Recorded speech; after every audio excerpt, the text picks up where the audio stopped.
उत्तर प्रदेश सरकार में मंत्री कपिल देव अग्रवाल जी हमारे साथ मौजूद हैं, उनसे बात करेंगे। कपिल देव जी, अखिलेश यादव जी लगातार जो यूपी की फोर्स है उस पर तंज कसते रहते हैं। उन्होंने पहले स्पेशल ठाकुर फोर्स कहा, फिर स्पेशल ठोको फोर्स कहा। कितना जायज मानते हैं इसको? अखिलेश यादव जी बहुत दुखी हैं, वह प्रताड़ित हैं। और प्रताड़ित इसलिए हैं कि जितने गुंडे माफिया मारे जा रहे हैं वे सब पहले उन्हीं के द्वारा संरक्षित थे, उन्हीं के द्वारा पोषित थे। और उनका जो एक गैंग था, उनका जो एक सेंटर लगातार देते थे उनकी पार्टी के लोग, वो सब लगातार बिखरता जा रहा है। तो कभी वो ठोको गैंग बताएंगे, कभी ठाकुर गैंग बताएंगे, जबकि इस प्रकार की टिप्पणी एक पूर्व मुख्यमंत्री श्री अखिलेश यादव रहे हैं, जिम्मेदार दायित्व पर रहे हैं, जिम्मेदार पार्टी के राष्ट्रीय अध्यक्ष हैं, वर्तमान में पार्लियामेंट के मेंबर हैं। तो उनके द्वारा इस प्रकार की टिप्पणी फोर्स के ऊपर, देखिए फोर्स की जाति की नहीं होती। जो योग्य होता है वो फोर्स के अंदर जाता है, परीक्षा देके जाता है, एग्जाम देता है, रिटन एग्जाम होता है, फिजिकल एग्जाम होता है, तब जाके व्यक्ति आता है। तो जाति के आधार पर सिलेक्शन नहीं होता, पर जाति के आधार पर कार्रवाई होती है। और फिर दूसरी बात यह है कि जो बदमाश मारे गए हैं वो किस जाति के थे क्या? उनकी एक ही जाति है, जो बदमाश थे, अपराधी थे, उन्होंने लोगों का दमन किया, लोगों का शोषण किया, मकानों पर कब्जे की, या जिस प्रकार की घटना उन्होंने की उन सब पे कार्रवाई हुई है। अखिलेश यादव इस प्रकार की बातें करते हैं तो मुझको लगता है अशोभनीय है, और उनको ऐसा नहीं करना चाहिए। अच्छा, ये उत्तर प्रदेश में 10 सीटों पर जो उपचुनाव होना है उसको लेकर बीजेपी बहुत जोर लगा रही है। खुद योगी जी आज 5वीं बार अयोध्या के दौरे पर गए हैं। तो क्या अयोध्या की सीट या बाकी जो बाई इलेक्शन की सीट है उसमें कहीं कुछ संदेह मान रहे हैं? क्या इतनी ताकत लगानी पड़ रही है? नहीं, मुख्यमंत्री जी मूवमेंट बहुत करते हैं, लगातार परिश्रम करते हैं। देखिए, पहले मुख्यमंत्री शायद होंगे, हमने पहले भी मुख्यमंत्री देखे हैं, कोई जनता से मिलते हैं, जनप्रतिनिधियों से मिलते हैं, और क्षेत्र में भी लगातार उनका दौरा रहता है। अब केवल चुनाव के कारण से नहीं, जब चुनाव नहीं होता तब भी उनका मंडली हेडक्वार्टर पे, जिला हेडक्वार्टर पे हमेशा जाना होता है। अब जब कोरोना में जब सब लोग घर थे, तब भी कोरोना में लगातार पूरे प्रदेश का दौरा करते रहे। एक जीवटता उनके अंदर है संघर्ष की, और मुझको तो उसी का परिणाम है कि लगातार उनका संघर्ष, लगातार उनका जाना। और अयोध्या या अन्य सीटें हों, अन्य सीट में आपने चर्चा की, तो मुझको लगता है कांग्रेस और समाजवादी पार्टी जो अभी तक गठबंधन था, ये अवसरवादी गठबंधन था। सबने अपने अपने प्रभारी तय कर दिए हैं, अपने अपने प्रभारी उन्हें नियुक्त कर दिए हैं।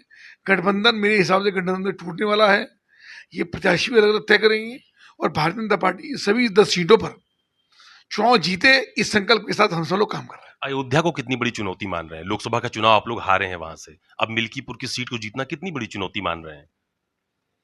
अब हारे तो चुनौती तो है, लेकिन चुनौती जीत की ओर है। हम उसको जीतेंगे पूरे परिश्रम के साथ। भारतीय जनता पार्टी के सब लोग उस काम में लगे हैं, आदरणीय मुख्यमंत्री स्वयं लगे हैं, कार्यकर्ता लगे हैं। हाँ, ये बात ठीक है कि पीछे थोड़ा परसेप्शन कुछ विपक्ष के लोगों के द्वारा ये खराब किया गया, चाहे संविधान को लेकर के, चाहे आरक्षण को लेकर के, पर जनता समझ गई है कि ये एक लॉलीपॉप था जो उन्होंने देने का काम किया। ना संविधान कहीं जा रहा है, ना आरक्षण कहीं जा रहा है। प्रधानमंत्री आदरणीय मोदी जी जो संविधान का हमेशा सम्मान करते रहे, आदरणीय मुख्यमंत्री योगी आदित्यनाथ जी जो हमेशा सम्मान भी करते हैं, उसका अनुपालन भी करते हैं, और संविधान की जितनी रक्षा और संविधान के साथ उसका अनुपालन आदरणीय मुख्यमंत्री योगी आदित्यनाथ जी करा रहे हैं, ये लोग कभी सोच भी नहीं सकते। अच्छा, अभी आपने एक बात कही कि समाजवादी पार्टी और कांग्रेस का गठबंधन टूटने वाला है। ये हम लोग भी देख रहे हैं कि जो यूपी के बाहर जितने भी राज्य हैं जहां पर इंडिया गठबंधन में समाजवादी पार्टी और कांग्रेस साथ थी, समाजवादी पार्टी को सीटें नहीं मिली। मध्य प्रदेश में भी नहीं मिली थी, हरियाणा में भी नहीं मिली। तो अखिलेश जी ने कहा कि सवाल सीट का नहीं, जीत का है। जम्मू कश्मीर में समाजवादी पार्टी अकेले चुनाव लड़ रही है। उत्तर प्रदेश की बाई इलेक्शंस में आप ये जो बात कह रहे हैं कि गठबंधन टूट जाएगा, आधार क्या है इसका? नहीं, आधार यही है, ये बेमेल गठबंधन है, ये भानुमति का है, स्वार्थों का गठबंधन है, व्यक्तिगत हितों का गठबंधन है, परिवारवाद का गठबंधन है, अपने परिवार को पोषित करने का गठबंधन है। ये कोई समाज के हितों का गठबंधन नहीं है। इसे जब व्यक्तिगत हित टकराते हैं, लड़ाइयाँ टकराती हैं, अहम टकराते हैं, तो मित्रता बहुत लंबे समय तक चल ही नहीं सकती है। वो समाजवादी पार्टी और कांग्रेस का हाल भी होने वाला। अच्छा, मायावती जी भी इस बार बाई इलेक्शन लड़ने जा रही हैं, 10 सीटों पर अकेले चुनावी मैदान में है, किसी के साथ कोई गठबंधन नहीं है। तो क्या समीकरण बिगाड़ देंगी मायावती? समीकरण नहीं बिगाड़ेंगी, अपने हिसाब से चुनाव लड़ रही हैं, लड़ना चाहिए, राजनीतिक पार्टी है, पहले भी लड़ती रही, अब भी लड़ रही हैं, और अभी परिणाम उनके खिलाफ आया है जो लोकसभा का चुनाव हुआ है।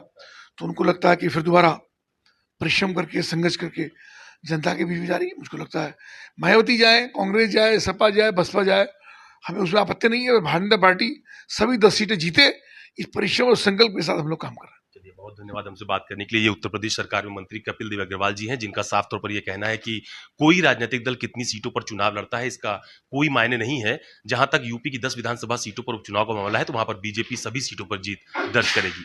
कैमरा पर्सन मिंटू सिंह के साथ अशोक तिवारी, लखनऊ, न्यूज 24।